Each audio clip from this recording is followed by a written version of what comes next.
Hello and welcome. This is Grant Hughes of Grant Hughes Investigates on YouTube. This channel evaluates all aspects of true crime. As you are aware, videos and live streams in this genre often discuss elements of crime that may be disturbing to some viewers. If necessary, take the precautions needed to avoid these feelings. Factual information related to cases is the key to fostering rational true crime discussions. Fortunately, you will find that here. Please hit the like button only once, share the video, and subscribe if you like my content. Thank you very much for watching.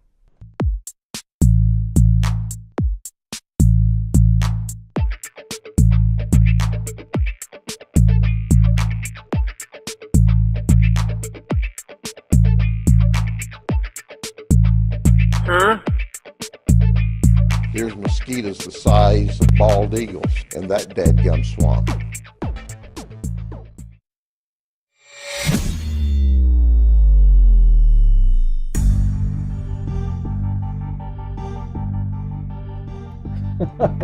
Looks like my wife's in there. That's funny.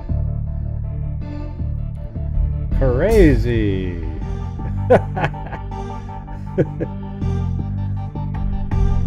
That's pretty funny. I don't know if I want to film that the whole time, but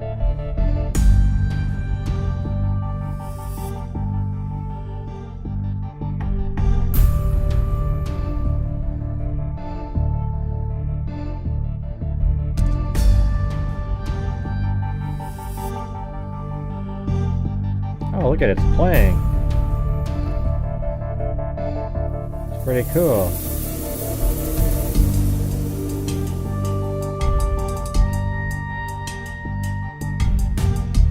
Can't see it, but I can see it.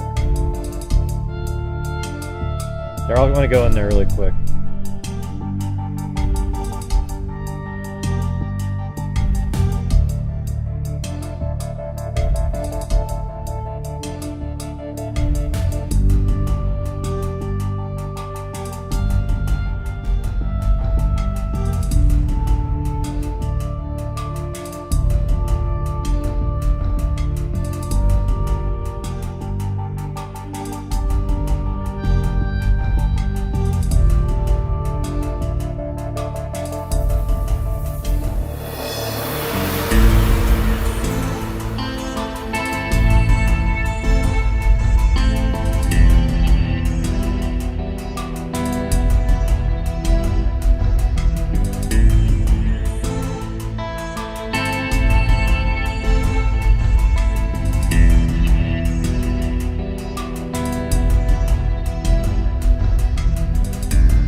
Yeah, I guess Benny spilled over some water.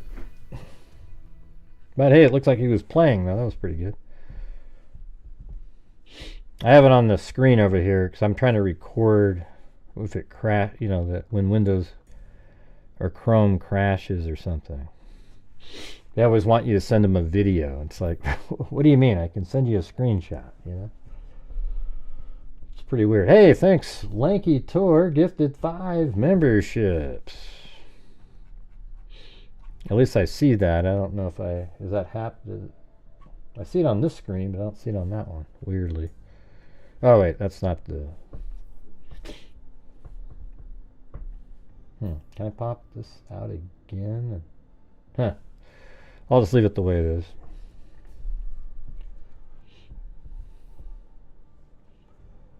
Yeah, so I was just kind of looking around randomly today, and I stumbled upon the Cassandra Elizabeth Durham. That's a case that looks like John Lorden and some people covered a while ago, and he gave out like the detective's name, and so maybe I'll try to get a hold of him too. It seems pretty interesting. She's a missing person from back in 1987. But hey, for some of you, it's already Christmas Eve out there. Pretty cool, pretty cool.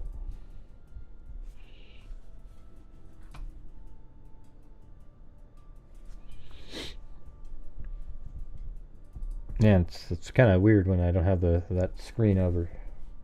Maybe if I put this over on this side and then move this over there, might buy me a coffee, and then move this one over here. That way it's sort of normal-ish, I guess. I don't know. That's not going to work. Because as soon as I click on the Google Earth, it'll go behind it. But they want me to record when the screen turns off, apparently.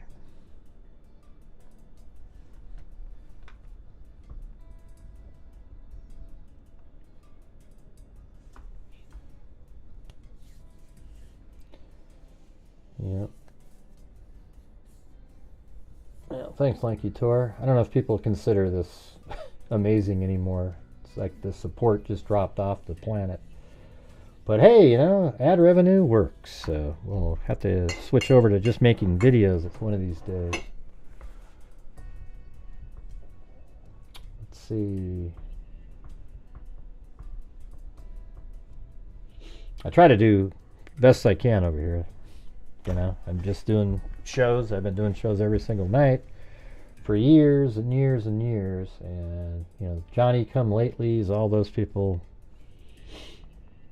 they just get all the hype, It's pretty bizarre.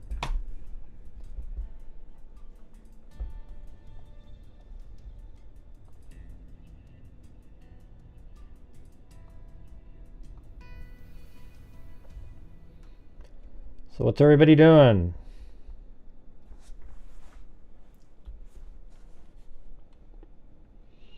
Well, I got 94 watching. Probably won't get much bigger than that.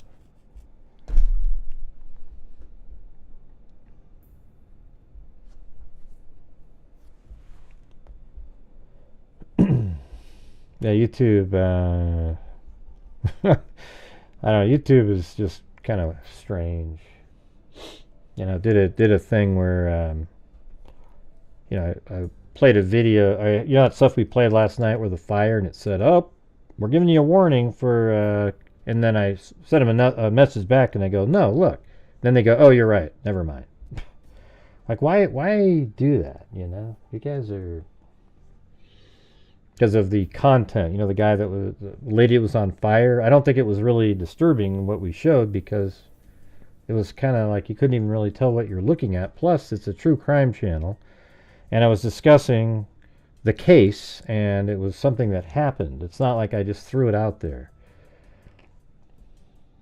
But after I requested a review, they fixed it.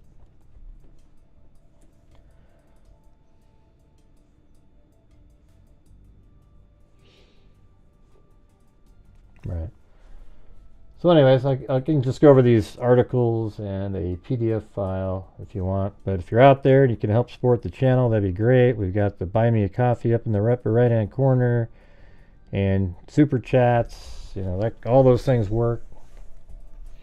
We're trying to have a strong finish to the year here.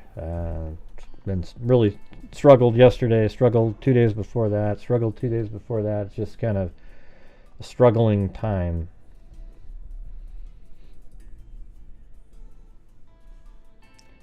Uniquely Susie Retired Hospice RN. Man, that's really a long descriptive name there.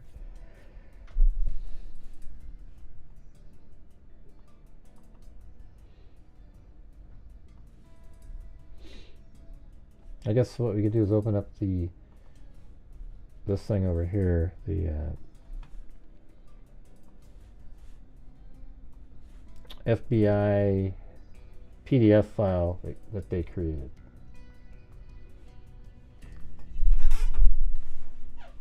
It says, during the summer of 1987, Cassandra Durham and her boyfriend left their home in Baltimore, Maryland to travel for vacation. Cassandra told family that they were in Roscommon, Michigan, visiting her boyfriend's grandparents. I couldn't find the grandparents who live in Roscommon. She did not indicate where, because I know the boyfriend's name. She did not indicate where they were going after visiting his grandparents. When her boyfriend returned to Maryland, I mean, so isn't that just already suspicious? Like, when the boyfriend returned to Maryland, Cassandra was not with him.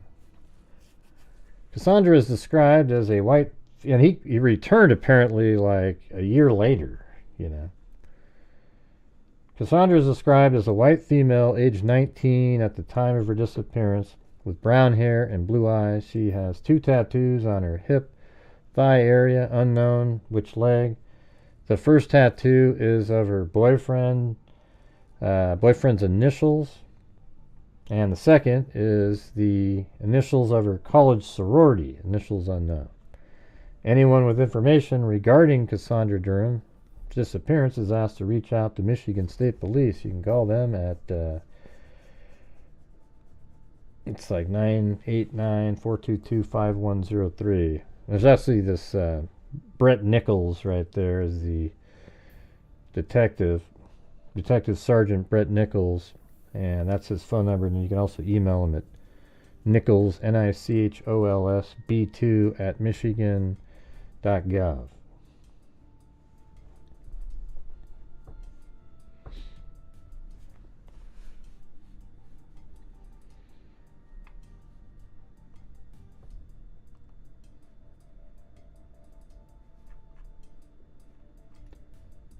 I guess, let's see. I think it's the same on that page. Hold on, I'm just trying to find.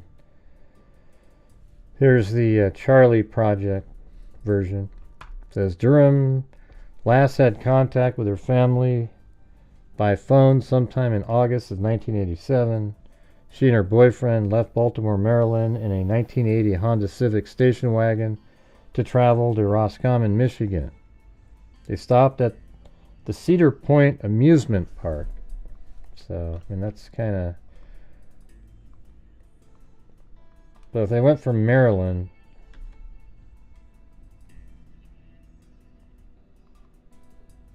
So I think the parents lived in, like, this apartment. I'm not sure it was a house or not. It looked like right here, they had 904 and 906 listed. And it's north of Baltimore. It's not like it's right. It's on the north part of Baltimore. It's probably just like a community in Baltimore.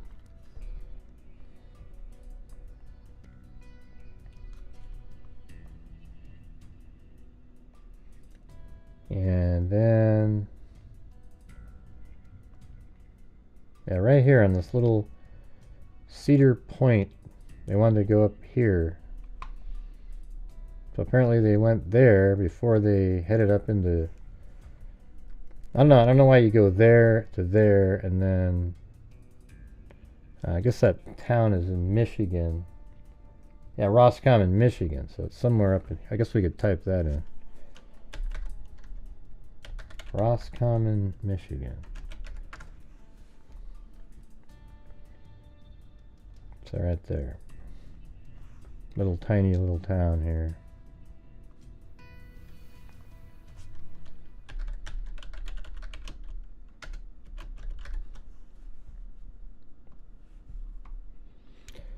Yep, we sure do, Lanky Tor, but it ain't here.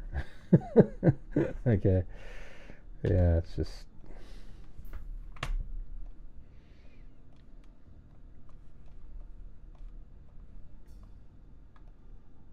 It's hard to see with all these pins on here, but...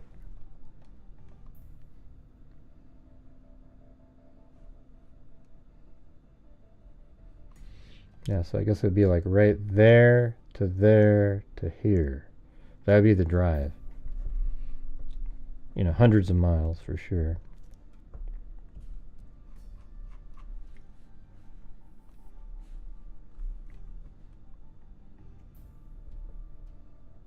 So Durham has last contact with her family by phone sometime in August 1987. She and her boyfriend left Baltimore, Maryland in a 1980 Honda Civic station wagon to travel to Roscommon, Michigan. They stopped at the Cedar Point Amusement Park in Ohio on the way.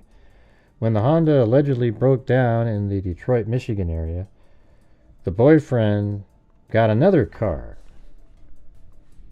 I mean, that's just kind of weird by itself, isn't it? Don't you think it's a possibility that somehow she is in that vehicle, the first one, and that was dumped, and then he bought another car?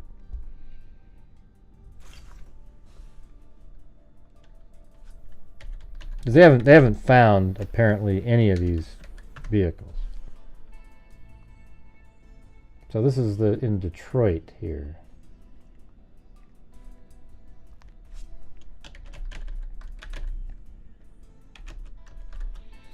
That area. Hey, thanks, Little Puppy Paws.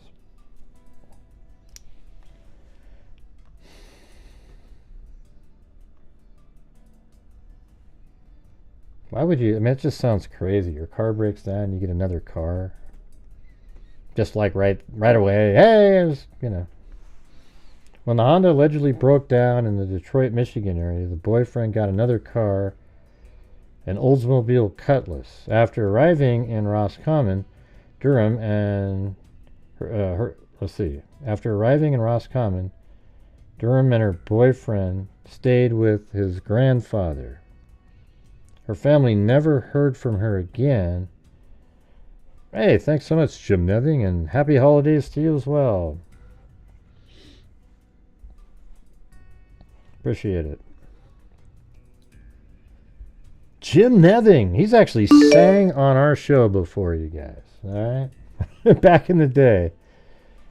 Or I don't know if he sang on the show, but he sang somewhere and then we played it. No, well, thank you, Jim. And thanks, Paul Ayers. And thanks for I think somebody just got a coffee up there. Who the heck was that? Let's see. We've got, and also Miss Angels. And talk to Ting. And by the way, I totally called it the other night. Remember the other night when I told you guys that when Cindy says, hey, are you going to do some big thing where you give money to all your mods or do a fundraiser for your mods? And I was like, what are you talking about?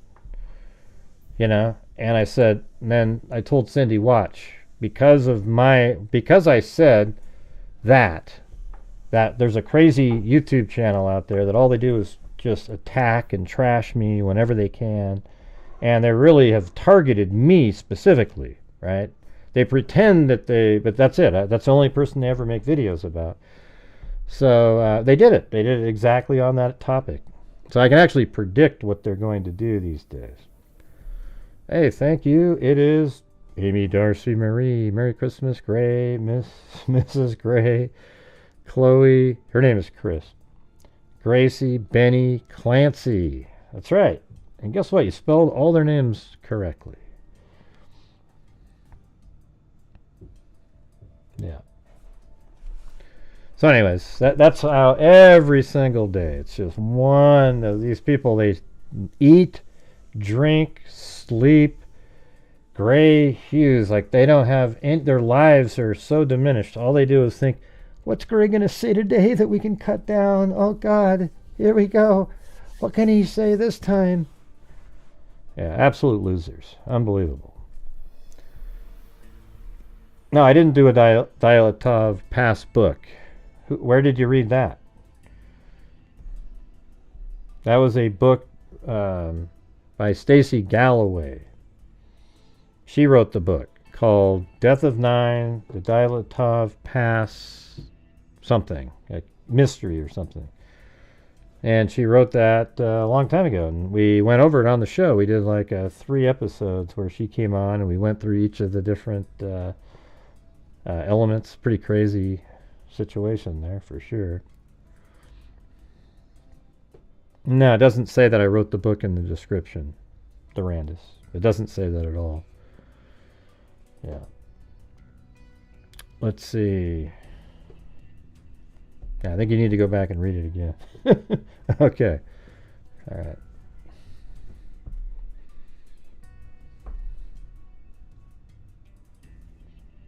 Okay. So anyways, after arriving in Roscommon, Durham and her boyfriend stayed with his grandfather. Her family never heard from her again. When her boyfriend, who was also from Baltimore, returned there in 88 or 89, like, in August of 87, and then he goes there in 88, 8 or 9, Durham wasn't with him. When he returns back to Baltimore. Few details are available in this case. Apparently, though, the person sent information to John Lorden, the detective did. So I think I might actually contact the same person. And yeah, I have some of the stuff because I watched the show that he was on, and there's different letters and things like that. All right, so Inside Edition interviewed. I think that one. Let me see what happens here.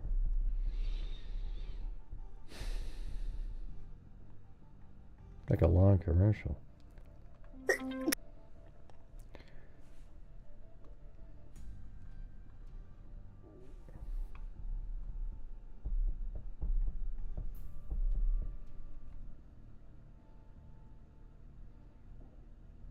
I don't know who that is. I don't know what you're talking about, Durandus. Stefan's father's never harassed me once. I don't even know what the hell you're talking about. Can you get one piece of information correct tonight? Jesus.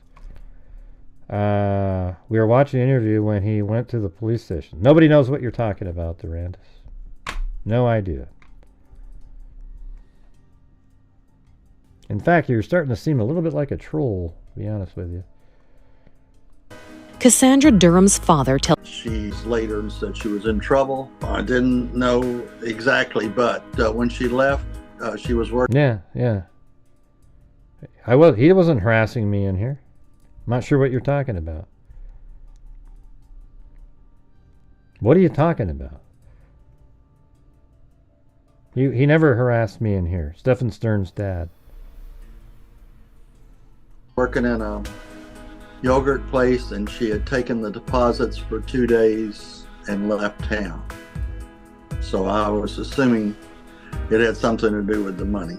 Investigators say Cassandra... Yeah, so what's weird is she worked at 2 different yogurt shops at the same time and then stole $10,000 from each of the yogurt...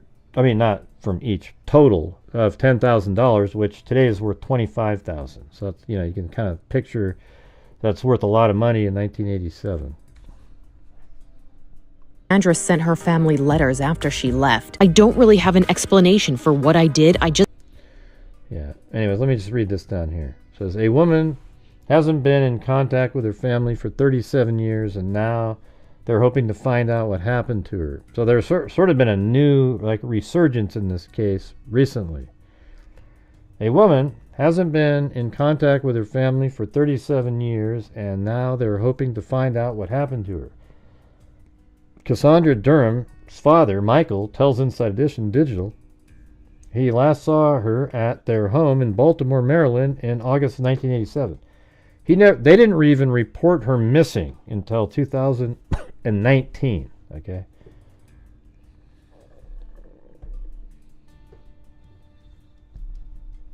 Well, when she was 19, she left here with her boyfriend on a trip. Now, well, hold on. So if you're talking about the Randus where they referred to me, maybe, but they never sat in here and harassed me or anything like that. And someone kept coming in live and saying rude stuff, and we were trying to think, okay, but I don't remember ever thinking it was him. Durandis. What are you talking about? Man, just go do something else tonight, okay? Thanks. When she was 19, she left here with her boyfriend on a trip to Michigan, Roscommon, Michigan, and I never heard from her after that, except one time she called me like 3 days later and said she was in trouble. He says, I didn't know exactly, but when she left, I didn't know what exactly, but when she left, she was working in a yogurt place, and she had taken the deposits for 2 days and left town, so I was assuming it had something to do with the money. Investigators say Cassandra sent her family letters after she left saying she regrets taking the money from her employer. She even sent back some of the money she had taken. And it's sort of weird because what was the motive for her taking the money? You know what I mean? Like, what was the point of that?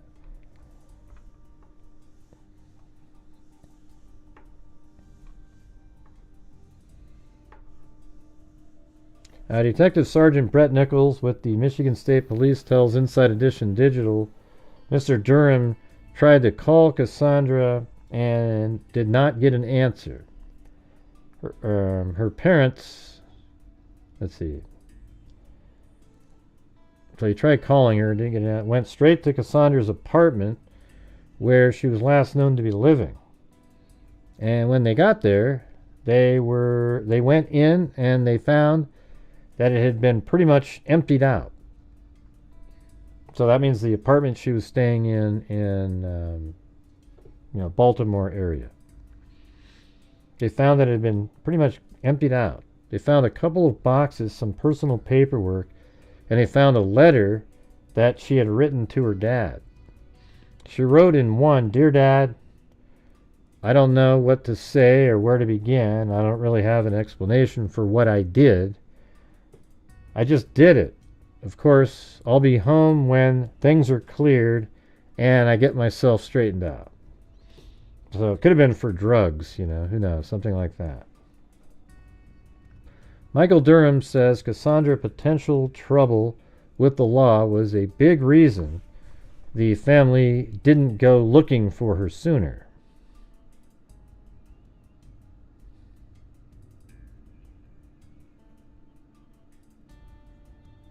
Yeah, I remember that, the Randis. Yeah, we've all bought the stuff and people were posting it.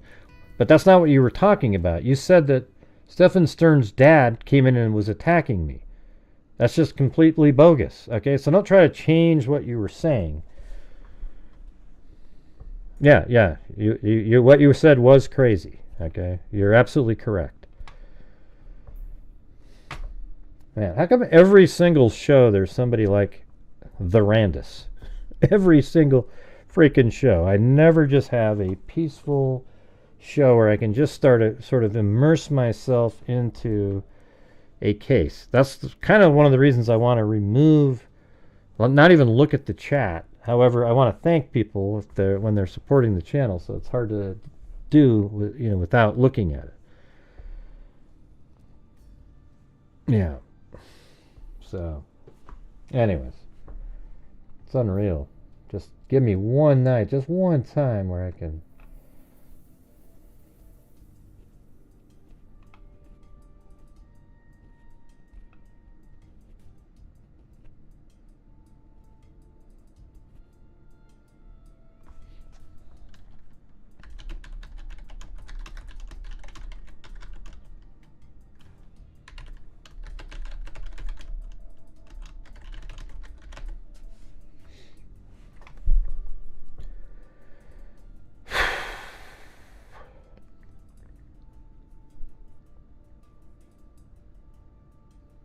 All right, let me just start up here. Detective Sergeant Brett Nichols with the Michigan State Police tells Inside Edition Digital, Mr. Durham tried to call Cassandra and did not get an answer. Her parents went straight to Cassandra's apartment where she was last known to be living.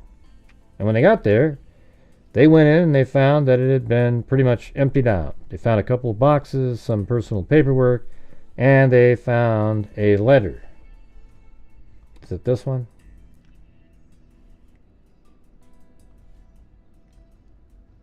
Dear Dad. Let me see if I can... Is it this one? No, not that one. So I think it's the longer, this one right here. Yeah, so this is the actual letter I found. I think John Lorden got this. It says, I don't know what to say or where to begin. Is that how that starts in there?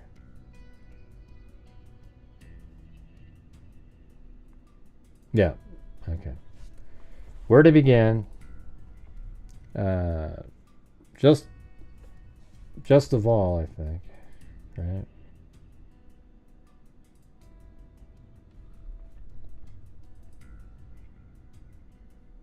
I'm sorry I haven't called. I can't. I'm afraid to. And I don't really know what to say. I don't really have an explanation for what I did, meaning taking the money. I just did it. Sure, there are a few non-substantial reasons, but clearly none worthy of... there's a few non-substantial reasons, but clearly none worthy of doing such a thing. The way I see it is it's too late. Too late now. I can't turn myself in. I just can't. And then it says, I just can't. Something, I get caught. Something like that. Because it looks like it says I'll looks just like that. Very similar anyway. I just can't I don't know what that says. Hey, thanks, Wendy Van Rokel. I'll have to face up to it.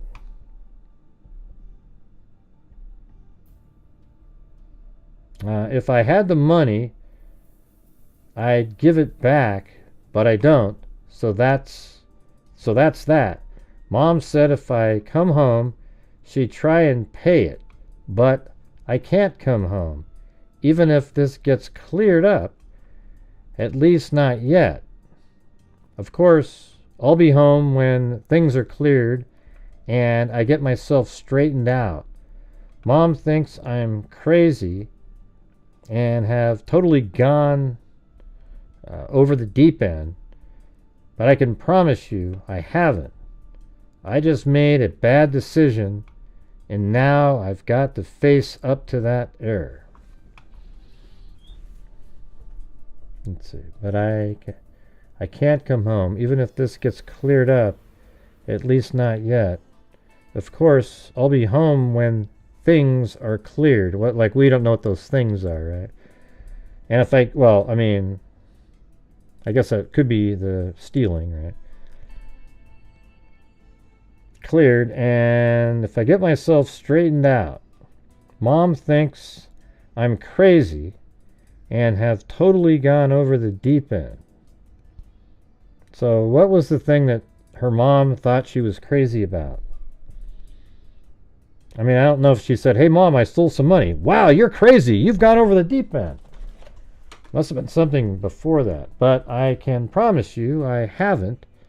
I just made a bad decision, and now I've got to face up to that error. Dad, I'm sorry. I swear to God. And I hope I haven't embarrassed you. And Jerry. So apparently, based on what John Lorden was talking about, Jerry is the... so Cassandra's parents are divorced. And then Jerry is the person that her dad is dating. She says, I hope I haven't embarrassed you and Jerry. I would die if I thought I had.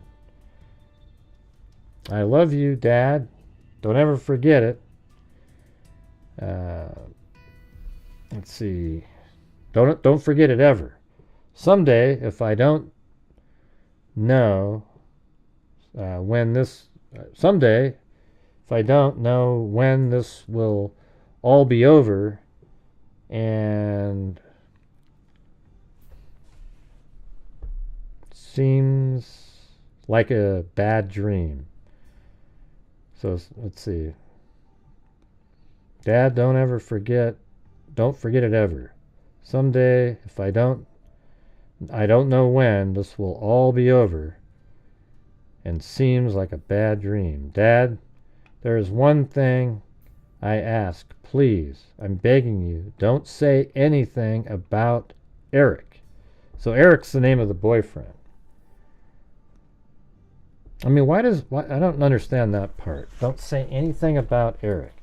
He's my only chance, and if it gets mentioned, I will never come home. I love him. So what do you mean? Why can't they mention Eric? So you're off with Eric, but you have $10,000, you're off with Eric, but you don't want his name mentioned. See, this is all interesting to me. Like, you got to try to figure out what the hell she's saying here. Dad, there is one thing I ask. Please, I'm begging you. Don't say anything about Eric. It's like, don't mention to police anything about Eric is really, I would imagine, what she's saying. He's my only chance. And if it gets mentioned, I will never come home. So it's almost like, I mean, when she's saying I'll never come home, is that like sort of like something's going to happen to her? Or she'll be so angry at him she won't come home? What do you guys think?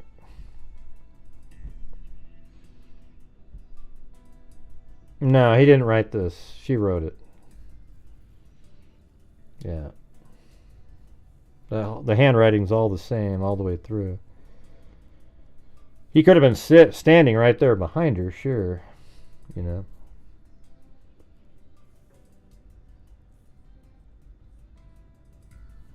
Yeah, it's all the same. Yeah, I mean, you say someone forced her to write it. I mean, who knows? I mean, look at it. Just doesn't seem like, just the way it's all kind of formatted, it doesn't feel like somebody's having her write something. I love you, and Jerry, and you two better make it. Do it for me, please. Make it. What does that mean? Like, stay together? Cassie. Don't try to find me, please. It will only make things worse, it says. Oh. Don't try to find me, please. It will only make things worse. I'll call you very soon. I'm doing fine. Okay? Well, you know, she never called again. Nobody's ever heard of her since then. So this part up here is interesting. Dad, there's one thing I ask. Please, I'm begging you, don't say anything about Eric. He's my only chance. Only chance at what? See, it almost feels like she's talking about survival, you know? She's my only chance. And if it gets mentioned, I will never come home, meaning like somebody will... so is Eric like a, you know... It makes you somehow feel like Eric is the bad actor here. You know, he might not be, but it's like... I mean, you know, where did he get the money to buy that other car when the other car broke down? Did they use part of her $10,000? I will never come home. But then it says I love him. So, like, what's that part? So what would the alternative meaning be? Dad, there's one thing I ask. Please, I'm begging you, don't say anything about Eric. You know, he's the only hope basically it's like he's the only hope I've got over here. But why, but if you mentioned him, what would be the thing, like all of a sudden somebody's going to hear something over there and then she'll never come home because she loves him? And I don't know. That's a weird sentence.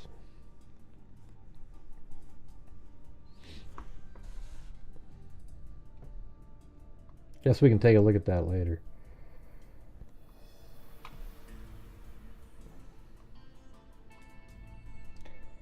Well, thanks, Lanky Tor. And yes, you too, if you're out there and you want to get one of those coffees, we got one earlier. That'd be awesome. One arm paper hanger. Let me see what. Let me look at the dogs now. Hold on a second.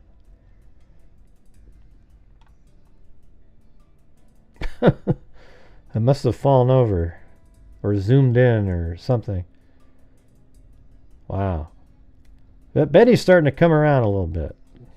Got to give him. There's some hope there. There's some hope.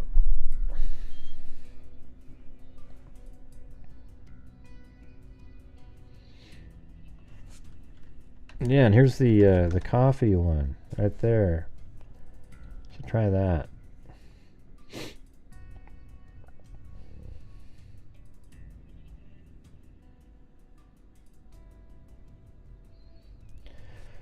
Yeah, it says investigators say Cassandra. Okay, I think we're in there. She wrote. So we just read that.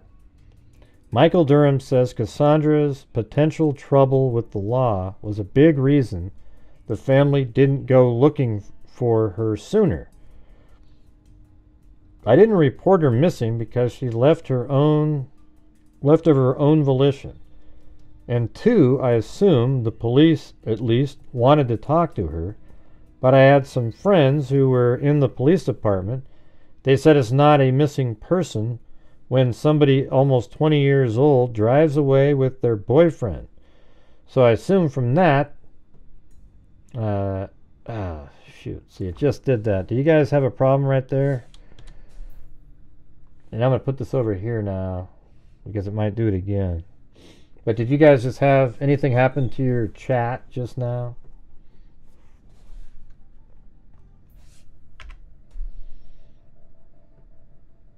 Okay. Because mine just went, had an error message, etc. Okay, good. All right.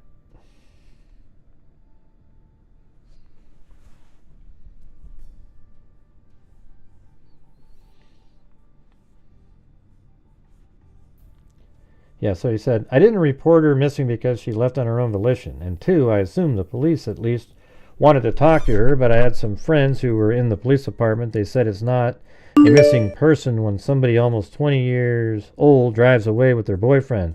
So I assume from that time that we would hear from her, he admits. And then the last official known correspondence was September 1st, 1987, according to Nichols. Mr. Durham received a phone call from Cassandra. So he actually got a phone call on September 1st. She had told him that she was in Roscommon, Michigan with her boyfriend Eric, that they were visiting Eric's grandparents, and that she was okay and doing okay, but didn't want anybody to look for her, and asked that Mr. Durham not try to find her, he says. Basically, giving him the idea that she's still wanting to try to stay away, and said that she was okay and doing okay, but didn't want anybody to look for her, and asked that Mr. Durham not try to find her. And it could be like she was doing drugs and was in a bad way, so looked bad or something. Basically giving him the idea that she still wanted to try to stay away. And that she also mentioned that she didn't want anybody to be mad at Eric. So don't be mad at Eric. Mr. Durham told me at one time that he did try to call that phone number back, which is from a 517 area code. At the time, in 1987, that would have been consistent with the Roscommon area. Mr. Durham did try to call that number back, but he never got an answer whenever he tried to call her. Years later, Mr. Durham got a strange message on his telephone answering machine that he believes was his daughter. Well, did you keep the recording? Strangely, sometime over the next couple of years, Mr. Durham found a message on his answering machine that was basically, it's just an old Phil Collins song called Separate Lives, and a segment of that song was playing on his answering machine. He had caller ID, and he called the number back, and it came back to a pizza joint in Harrisville, Pennsylvania. Nichols said Mr. Durham, believing that was probably Cassie, called and kind of sending a message through music, drove up to Harrisburg, Pennsylvania, went to that pizza joint, talked to the people at the pizza joint, and they didn't really have any information that helped. The phone that they have there is a public phone, and a lot of people use it. Yeah, maybe it was one of the, the pay phones that they used to have outside. And of course, they had no cameras, and nobody remembered ever seeing Cassie in there.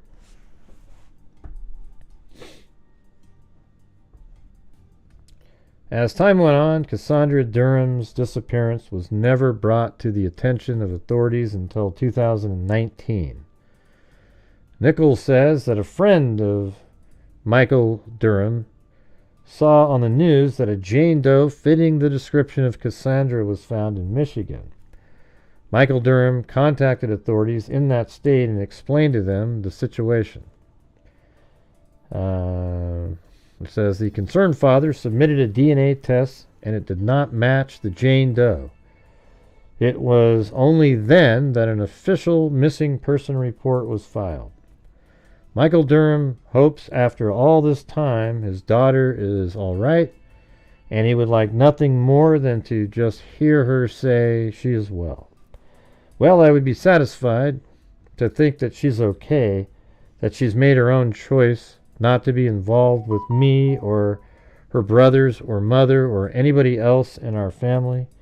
And if that's her choice, I don't know what I can do about it, except be disappointed, Michael says.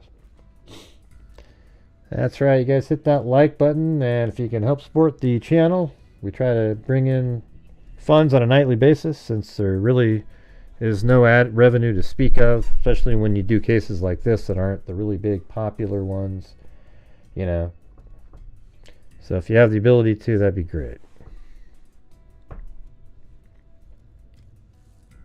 Authorities hope that getting Cassandra Durham's story out in the world will bring a new piece of information, evidence, or potentially Cassandra herself.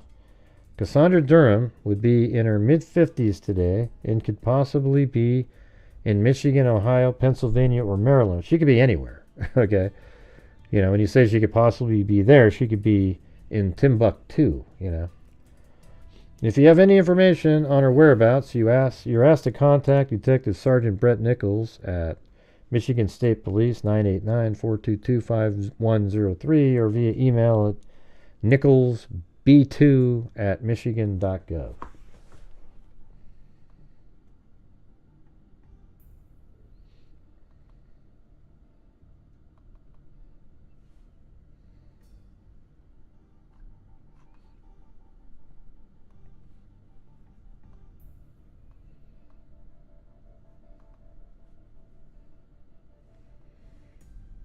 Nothing worse than when my PSAs always fall on deaf ears. It's just like...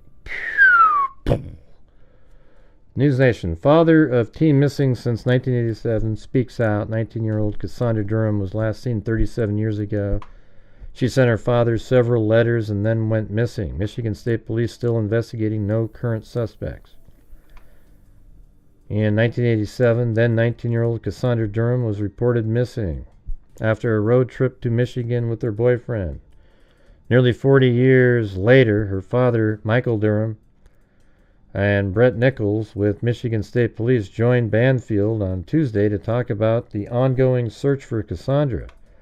Her plan was to travel from Baltimore, Maryland to Roscommon, Michigan in a 1980 Honda Civic station wagon, according to police. her boyfriend swapped their car for an Oldsmobile Cutlass.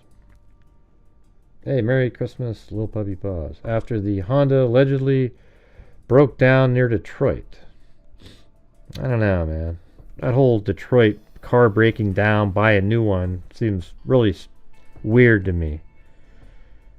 After a phone call and a few letters to family that same day, and by the way, how does a 1980 car, just 7 years later, it breaks down and then you just buy a new one? I mean, come on. I mean, that's only 7 years old. That's not like some old clunker.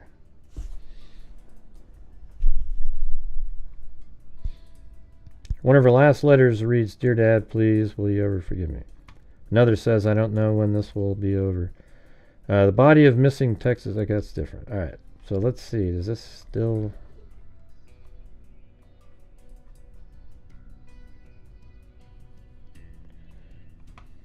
So here's some more of the letters. So it was 1, 2...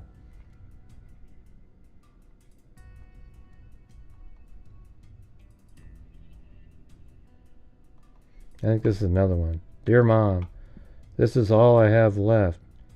If you all can pay it." So she left money. "I swear to God, I'll pay you back as soon." So how did she get the money to the mom if she didn't go back home? "Dear Mom, this is all." So she's left with 10,000, and then somehow money came back.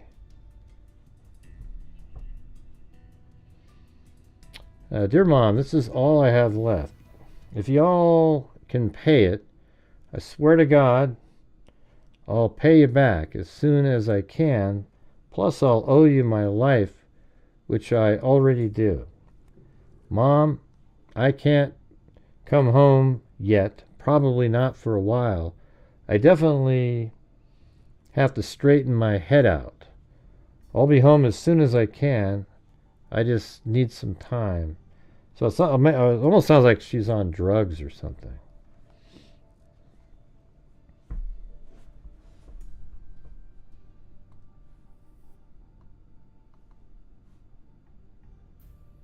And this is another one. "Please, will you ever forgive me? I'm in trouble, and I don't know when I'll be back. I will call and write. God knows I love you. I paid the gas bill, and here's the money for the phone bill when it comes. I should be back by the time the next bill." So maybe out of the 10,000, she left these notes with money sitting around at her apartment. "I paid the gas bill, and here's the money for the phone bill when it comes. I should be back by the time the next bill gets here. If not, I'll send the money. Thanks."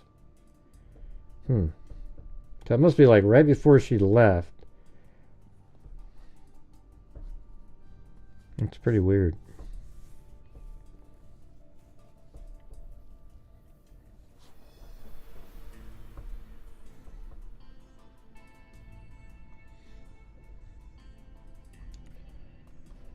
Yeah. So I don't know. The boyfriend said something like they got in a fight, and just like Lord, as soon as he said that, I go, "Oh man, that's what you always." They got in a fight, and she took off in the other car, and he never saw her again. I mean, that just doesn't.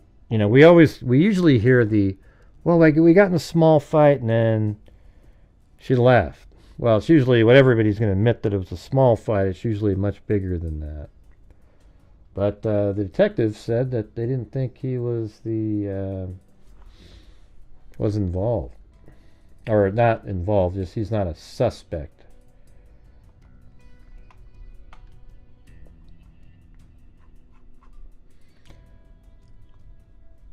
All right, let's see what this says. Teradata is more than a data platform.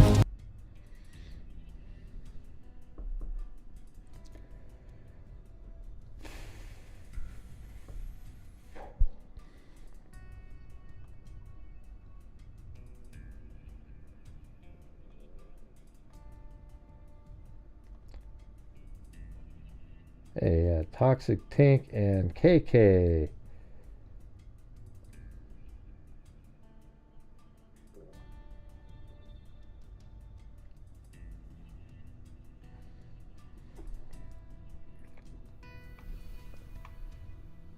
Thank you, Warren. We're just so happy. California's Placer County Sheriff's Office says up to 100 people representing 10 different... I don't know what this video is about. Kind of looked like the... Just did it. I never heard from her after that, except one time she called me like 3 days later and said she was in trouble. I didn't know exactly, but when she left, she was working in a yogurt place and she had taken the deposits for 2 days and left town. So I was assuming it had something to do with see you later, money. Jim Nothing. Investigators say Cassandra sent her family letters after she left, saying she regrets taking the money for her sooner. I didn't report her.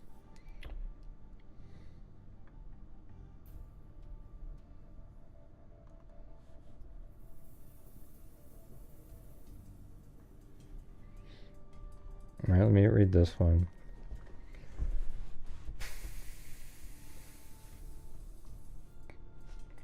During the summer of 1987, Cassandra Cassie Durham and her boyfriend left their home in Maryland without notifying family.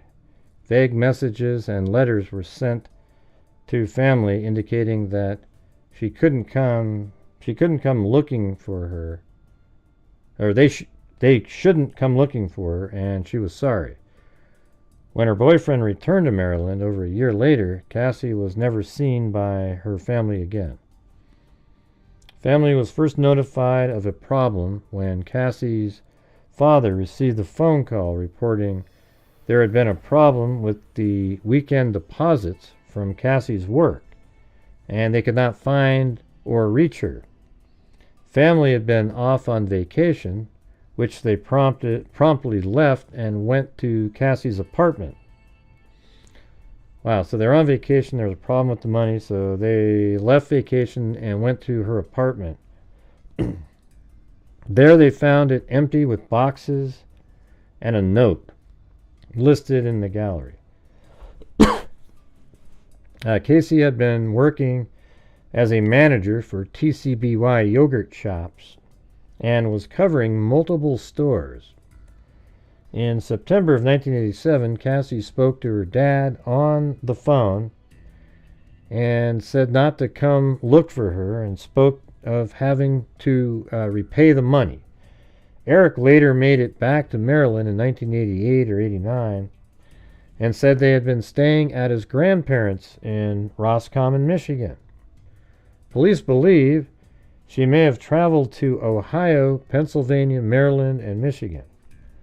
One of her last letters to her father reads, "Dear Dad, please, will you ever forgive me? I'm not in trouble. I am in trouble, and I don't know when I'll be back. I will call and write. God knows I love you." Another says, "I don't know when this will all be over." And doesn't this, she kind of writes a little bit like Hannah Kobayashi, that same sort of weirdness. "I don't know when this will all be over and seemed like a bad dream. Dad, there's one thing I can ask. Please, I'm begging you. Don't say anything about Eric. He's my only chance." Only chance of what? Of getting back to normal? "And if it gets mentioned, I will never come home. I love him. So if you ever mention him, I will never come home," because she loves him. So it's almost like she's protecting him from something, because like if she stole the money, he's not on the hook for it, but then there must be some other thing that she needs to protect him about. "I love him," the final letter adds. "Don't try to find me, please. It will only make things worse. I'll call you very soon. I'm doing fine, okay?" Additional details: when the couple left Maryland, they were driving a 1980 Honda Civic station wagon. They traveled through Ohio and stopped in Cedar Point. Somewhere around Detroit, Michigan, the Honda broke down and the boyfriend Eric stated he bought a new car. Because everybody can just, when you're on trip, you just buy a new car. And Oldsmobile Cutlass. Eric reported he had a grandmother in Detroit and a grandfather in Roscommon. Eric reported to law enforcement that after they made the trip to see his family as planned, they returned to Baltimore, Maryland together. Eric reported they lived together on and off at his apartment after they returned. So Cassie drove off in a tan Ford Escort that Eric thought she was borrowing from someone. Eric moved to Pennsylvania and received a phone call from Cassie, just checking in after Cassie got Eric's phone number from a friend named Stoney. Eric also reported to law enforcement that Cassie was using cocaine and money on drugs. I don't know, man. That sounds like stuff he's throwing in there to make it sound like she's bad. But he might be the one. I don't know. That's pretty shaky right there. But hey guys, is there any chance you guys could help support the channel tonight? This will be the second night in a row we've struggled. We're currently only at a quarter again of a nightly goal. Just absolutely, having a hard time getting there, The month has just gone like that. So I'm not sure what else to tell you guys other than that's the reality. That's nuts, though,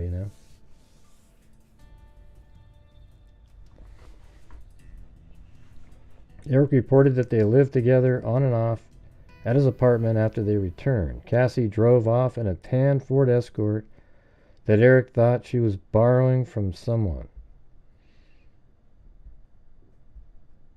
Cassie drove off in a tan Ford Escort. And then it's like, Eric moved to Pennsylvania and received a phone call from Cassie. Is there any proof of that at all? Just checking in after Cassie got Eric's phone number from a friend named Stoney. I mean, doesn't that just sound ludicrous? Stoney. Eric also reported to law enforcement that somehow there's a guy named Stoney that he moves to Pennsylvania, but she could contact Stoney and then got the number to then call Eric.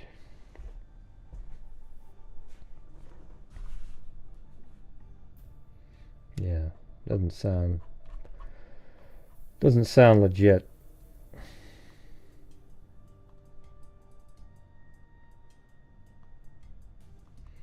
I just want to read this one again. I don't know what to say or where to begin. First of all, there he goes. Not just. First of all, I'm sorry I haven't called. I can't. I'm afraid to, and I don't really know what to say. I don't really have an explanation for what I did, stealing the $10,000. I just did it. Sure, there are a few non-substantial reasons, but no, non-substandard? Is that standard or substantial? I think it's substantial reasons. But clearly, none worthy of doing such a thing. The way I see it, it is too late. Now I can't turn myself in. I just can't. If I get caught, I'll have to face up to it. I just can't. If I get caught, oh no, now it's so easy. That word was hard for me to figure out before. I just can't. If I get caught, I'll have to face up to it. If I had the money, I'd give it back, but I don't. So that's that. Mom said if I come home, she'd try and pay it, but I can't come home, even if this gets cleared up, at least not yet. So why can't you come home even if it gets cleared up? Yet. Is there something's keeping you from coming home? Of course, I'll be home when things are cleared, and if I get myself straightened out. Mom thinks I'm crazy and have totally gone over the deep end. But hey, thanks so much, Lizzie Robb. But I hope I haven't embarrassed you and Jerry's the new girlfriend of the dad. I would die if I thought I had. I love you, Dad. Don't ever forget it. Ever. Someday, let's see. Someday, I don't know when, this will all be over, and it'll seem like a bad dream. Dad, there is one thing I ask. Please, I'm begging you. Don't say anything about Eric. So when police are looking for the 10 grand, you don't want him to mention Eric. He's my only chance for what? To live? And if he gets mentioned, I will never come home. So how would you know if he was mentioned? Are you saying that if he's mentioned, somebody will take your life now and you'll never be able to come home? Maybe Eric owed $10,000 to a drug dealer, and she came down and she stole it for him, but then when they got there, things went haywire. How about that? So she stole the money to help pay, like, off a debt or something, maybe. I love you and Jerry, and you two better make it. Do it for me, please. Cassandra. Oh, and don't try to find me, please. It will only make things worse. What do you mean? What does that mean? Don't try to find me. It'll only make things worse. What are the things? I'll call you very soon. I don't know. It's weird. Weird stuff. I don't know where she is.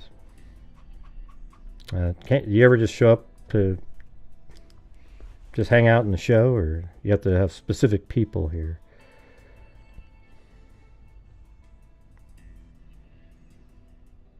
Let's see. Lanky. Hey, let's see.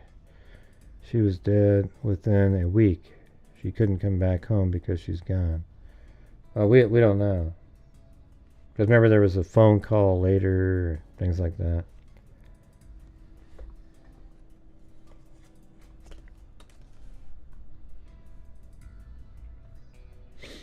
I don't know how we survived before without cell phones.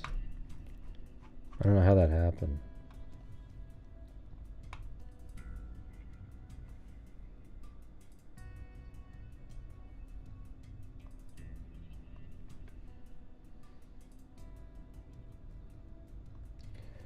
Well, I think that's it, really.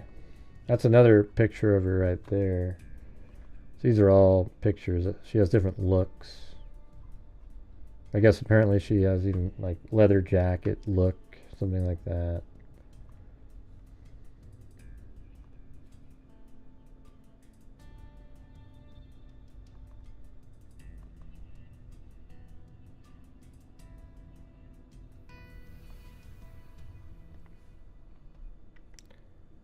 For Christmas, I said, yay. It's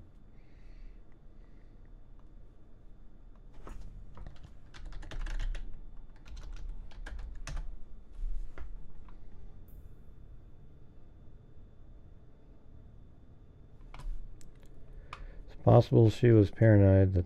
There's all kinds of, and anything's possible. I don't think that would be the reason, but yeah.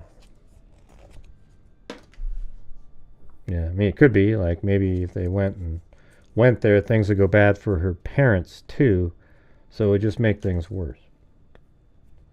Maybe there was somebody there that she's kind of, like, trapped. Maybe her boyfriend owed money or something, and she stole the money. What would make her... She says she stole it for no reason. That's bullshit, right?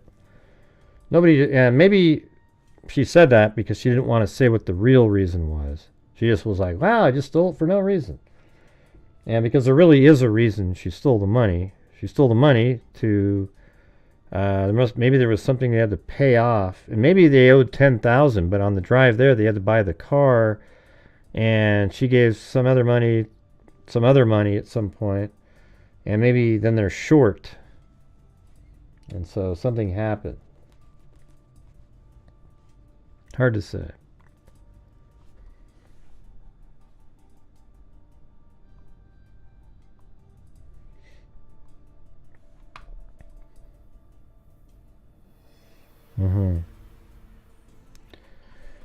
Yep, well anyways, that's all I got.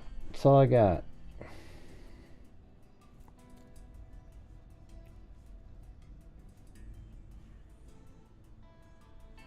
Is it possible she was... Yeah.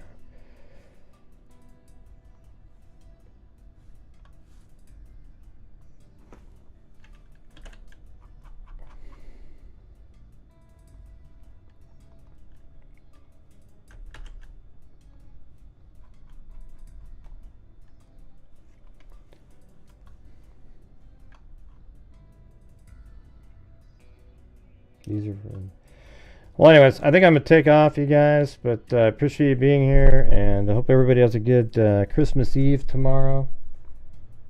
I'm going to go do some other things. Thanks for Lanky Tor gifting 5, Little Puppy Paws, Jim Nothing, Paul Ayers, It's Amy Darcy Marie, Wendy Van Rokel, Little Puppy Paws, 8 months, and Truth Sleuth 56 months, then Lanky Tor, Lizzie Rob, and Little Puppy Paws. Really, let's see, then also we had KK and Toxic Tink on the coffee, and that's it. All right, so you guys have a great Christmas Eve tomorrow. Sleep in. Maybe I'll do a show, maybe I won't. Hard to say. It's hard to justify doing the live streams. But I thank you guys for being here, and we'll see you guys next time. As I always say, until next time, be safe out there. Yeah, I've been doing this true crime thing for quite a while now. And during this whole time, I have not seen one person that is a crime dissector, plug rejector. I'm a certified human lie detector. Gonna get ya on a stretcher if you try and play me like an old projector. Crime sector is my nectar. Professor Greg is gonna give another lecture. Crime collector, freak connector, and I'm always gonna be a pup protector. Fool deflector, interceptor, and I'm meaner than a spectre with a vector on his pector. With all respect, ya, just remember I've a temple fucking check ya. I have no agenda, I'm no pretender, and I'll serve it to you straight without the blender. And in the end, I'm gonna send ya on a mission to reveal the true offender. Yeah, so I'll just get right back to work. Alright, everybody? Talk